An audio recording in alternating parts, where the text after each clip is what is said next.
है कि कोई राजनीतिक व्यक्ति बीजेडी को चलाता, एक अधिकारी बीजेडी को चला रहा है, उनको क्या समझ में आएगा। और जब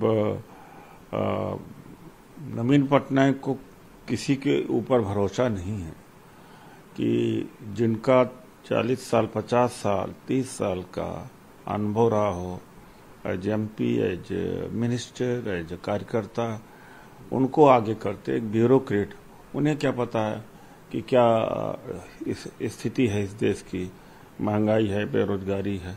एक बात। दूसरी बात यह है कि बीजेपी कितना परेशान है, कितना डेस्परेट है कि प्रमुख विपक्षी पार्टी होने के बावजूद में भी मरी जा रही है समझौता करने के लिए। एक तरफ तो कहते 400 सीट आ रही है, मोदी जी का डंका बज रहा है। तो इस तरह से डेस्परेशन में एक रूलिंग पार्टी और विपक्ष की पार्टी में कोलिशन हो रहा है। बात कर लेते हैं उद्धव ठाकरे भी हैं और राज ठाकरे एनडीए की तरफ जा रहे हैं, तो उस पर उद्धव का ये बयान आया, आप कैसे देखते हैं? और शिवसेना कभी हाथ पकड़ करके बीजेपी को चलाया करती थी, महाराष्ट्र में बड़ी पार्टनर थी और मुख्यमंत्री उसके होते थे, लेकिन बीजेपी के साथ हाथ मिलाते मिलाते छह पार्टनर हो गए। और राज ठाकरे का जो भी अस्तित्व है बीजेपी के हाथ मिलाने के बाद वो भी धीरे धीरे खत्म हो जाएगा। स्मृति ईरानी की बात है, रिलीजन ना यूज करें अपनी लड़ाई। ये तो उल्टा चोर कोतवाल को डांटे, रात दिन धर्म का कार्ड वही खेल रहे हैं। राहुल गांधी जी तो धर्म का कार्ड खेलते ही नहीं, वो तो बेरोजगारी है, महंगाई है और देश के अंदर जो नफरत है उसके खिलाफ, और युवा जो परेशान है शिक्षा के साथ, शिक्षा, स्वास्थ्य, और जो मध्यम श्रेणी के व्यापारी हैं उनके लिए संघर्ष कर रहे हैं।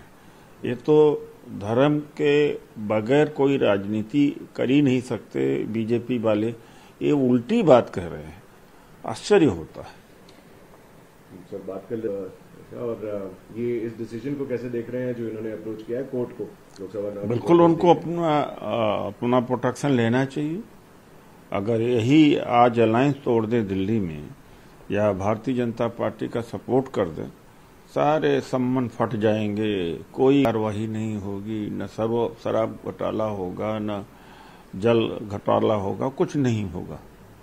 ये तो बीजेपी के शरण में या बीजेपी के हाथ मिलाने से कोई भी बड़ा से बड़ा अपराधी, बलात्कारी, वो शुद्ध हो जाता है। आखिरी प्रश्न पे आते हैं, कैसे रहेंगे मोदी? देश हो गए हैं कि बीजेपी हो गए हैं, ये व्यक्तिवाद है। इससे बड़ा व्यक्तिवाद से ज्यादा खतरनाक और डिक्टेटरशिप से ज्यादा क्या है? उनकी गारंटी। और एक दूसरी बात है, मोदी जी की गारंटी जीरो गारंटी होती है।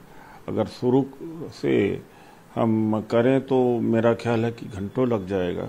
अभी हाल में विधानसभा के जो चुनाव राजस्थान मध्य प्रदेश में हुए थे, 500 रुपये सिलेंडर का दाम का कहा था, हुआ। एक गारंटी मोदी जी की पूरी नहीं होती, चाहे 2 करोड़ रोजगार प्रतिवर्ष युवाओं को देने की बात हो, 15 लाख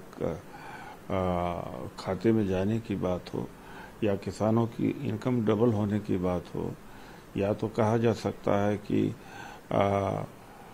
एमएसपी की गारंटी की बात हो।